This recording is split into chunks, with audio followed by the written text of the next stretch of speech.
কমিশনের ওরি তালিকা চ্যালেঞ্জ করে কলকাতা হাইকোর্টে মামলা। প্রথম দফার আগে গ্রেফতারিতে স্থগিতাদেশ হাইকোর্ট। কোর্টের নির্দেশের পরেও কেন 350 জনের লিস্ট কমিশনের? এবার কলকাতা হাইকোর্টে মামলা দায়ের। কবে শুনানি রয়েছে আরো ডিটেল জানবো। অর্ণব রয়েছে আমার সঙ্গে সরাসরি। অর্ণব,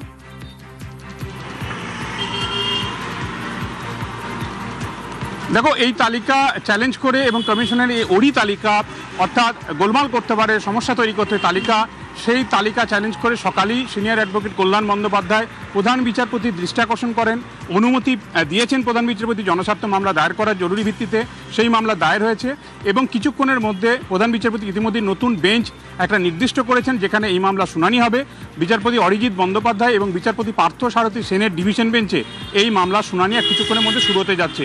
এবং এখানেও মামলাকারীদের তরফে বলা হয়েছে, যাকে অভিযুক্ত দেখানো হচ্ছে, যাকে ভোটে উদ্বেগকারী বলা হচ্ছে, তার কোনো বক্তব্য না শুনে কার্যত একতরফা যেভাবে কমিশন এই ধরনের বিজ্ঞপ্তি দিচ্ছে, কার্যত তার একটা যে ফান্ডামেন্টাল রাইট যে কোনো মানুষের, অর্থাৎ তার বিরুদ্ধে যে অভিযোগ করছে কমিশন তাকে বলতে দেওয়ার সুযোগ, তার বিরুদ্ধে অফেন্সটা কি মেড আউট হলো সেটা না জেনে কি করে এই প্রিভেন্টিভ অ্যারেস্টের কথা বলা যায়। কাজেই প্রথম রাউন্ড অর্থাৎ প্রথম ফেজে ভোটের আগে যে তালিকা প্রকাশ করেছিল সেটাকে যেভাবে চ্যালেঞ্জ করে মামলা হয়েছিল এবং ইতিমধ্যে স্থগিতাদেশ জোগাড় করেছেন জনস্বার্থ মামলাকারীরা, সেই জায়গা দ্বিতীয় তালিকা মনে করছেন ভুলে ভরা, আইন বিরুদ্ধ কাজ। তাই এই তালিকাও চ্যালেঞ্জ করে মামলা হয়েছে।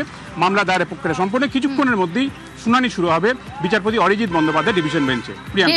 ধন্যবাদ।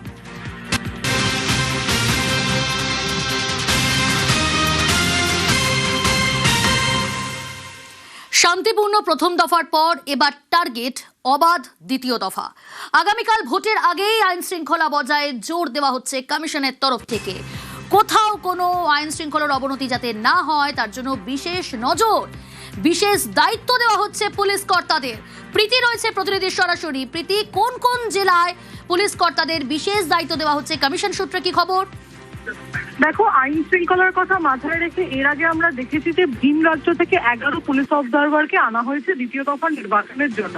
142 আসনে নির্বাচন রয়েছে এবং এবার দেখা গেল যে 152 আসন অর্থাৎ প্রথম দফায় যারা ডিউটি করেছিলেন যে সমস্ত আধিকারিক পুলিশ অফিসাররা, তাদের মধ্যে প্রায় 26 জন, এই স্পেশাল 26 যেটাকে আমরা বলছি, এই 26 জন পুলিশ অফিসারকে নিয়ে আসা হচ্ছে এই 142 দফা অর্থাৎ 142 আসন অর্থাৎ দ্বিতীয় দফার জন্য। তোমাকে জানিয়ে রাখি, এর মধ্যে যেরকম ব্যারাকপুর পুলিশ কমিশনারেট রয়েছে এবং এই ব্যারাকপুর পুলিশ কমিশনারেটের মধ্যে মোট 3 জন আইপিএস অফিসার সহ 1 জন পুলিশ অফিসার রয়েছেন। মোট 4 জন অফিসারকে কিন্তু আনা হয়েছে। এর পাশাপাশি চন্দননগর পুলিশ কমিশনারেটের 2 জন পুলিশ অফিসার রয়েছেন। এইরকম প্রত্যেকটি জেলার ক্ষেত্রে, প্রত্যেকটি থানার ক্ষেত্রে কিন্তু এই অফিসার আনা হয়েছে এবং যাতে অবাধ এবং শান্তিপূর্ণ নির্বাচন হয়, প্রথম দফার মতো দ্বিতীয় দফায় বিক্ষিপ্ত ঘটনাও যাতে না ঘটে তার জন্য কিন্তু প্রস্তুত কমিশন। বেশ।